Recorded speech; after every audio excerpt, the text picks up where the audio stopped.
আসসালামু আলাইকুম ভিউয়ার্স। আপনারা অনেকেই প্রশ্ন করেন যে ভাইয়া মাস্টার্স পাস করে যদি অফিস সহায়ক পদে যোগদান করি তাহলে কি দ্রুত পদোন্নতি পাওয়ার সম্ভাবনা রয়েছে কিনা? মানে আপনারা বলতে চাচ্ছেন যে আসলে শিক্ষাগত যোগ্যতা থাকলে পিয়ন পোস্ট থেকে বা অফিস সহায়ক পদ থেকে খুবই দ্রুত পদোন্নতি পাওয়া যায় কিনা? ভিউয়ার্স, আসলে পদোন্নতির যে নীতিমালা রয়েছে সেই নীতিমালাতে কিন্তু আপনার পদোন্নতি পাওয়ার কিছু শর্ত রয়েছে। আপনি কোন অধিদপ্তর ও মন্ত্রণালয়ে যোগদান করতেছেন তার উপর ডিপেন্ড করবে। কিছু কিছু মন্ত্রণালয় ও অধিদপ্তরে অফিস সহায়ক পদটি ব্লক পোস্ট, পদোন্নতি নীতিমালা অনুযায়ী পদোন্নতি নেই। সেই সব পোস্টে আপনি মাস্টার্স পাস করেন আর পিএইচডি ডিগ্রি থাক, কোনো লাভ হবে না। অর্থাৎ অফিস সহায়ক পদে যোগদান করলে সারা জীবন অফিস সহায়কই থাকতে হবে।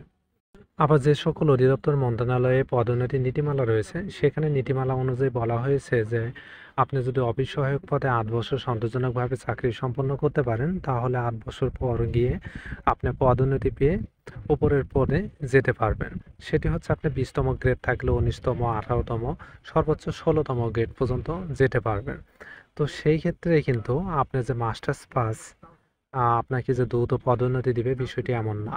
যে মেট্রিক পাস করে অফিস সহায়ক পদে যোগদান করছে এবং আপনি মাস্টার্স পাস করে অফিস সহায়ক পদে যোগদান করেছেন, দুইজনেই কিন্তু দুইজনের মধ্যে যে আগে যোগদান করেছে, আপনার আগে যদি একজন শুধুমাত্র মেট্রিক পাস করে অফিস সহায়ক পদে আপনার ১ বছর বা ২ বছর আগে থেকে চাকরি করে আসতেছে, আপনারাই কিন্তু সেই পদোন্নতি পাবে।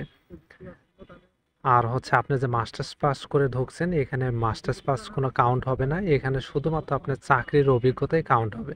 অর্থাৎ আমি বোঝাতে চাচ্ছি যে পদোন্নতির ক্ষেত্রে আপনার শিক্ষাগত যোগ্যতা ভ্যালু করে না। শিক্ষাগত যোগ্যতা দেখে না। কারণ আপনি যে যোগ্যতায় ঢুকছেন সেই যোগ্যতায় আপনার পদোন্নতি হবে। আপনি মাস্টার্স পাস করেও যদি আপনি অফিস সহায়ক পদে যোগদান করেন, আপনার তখন শিক্ষাগত যোগ্যতা থাকে আপনি অনলি মেট্রিক পাস। কারণ আপনি সেই পদটি হচ্ছে মেট্রিক পাসের। আবার যে মেট্রিক পাস করে অফিস সহায়ক পদে যোগদান করে তার যোগ্যতাও অনলি মেট্রিক পাস হিসেবে ওখানে কাউন্ট হয়। আশা করি বিষয়টি বোঝাতে পেরেছি যে আপনাদের যে আপনার শিক্ষাগত যোগ্যতা পদোন্নতির ক্ষেত্রে কাজে লাগে না, বিশেষ করে অফিস সহায়ক পদে। এক্ষেত্রে আপনার যে মাস্টার্স পাস করে ঢোকে নাই সেও যে সময় পদোন্নতি পাবে, আপনি মাস্টার্স পাস করে ঢুকছেন আপনিও একই সময়ে পদোন্নতি পাবেন।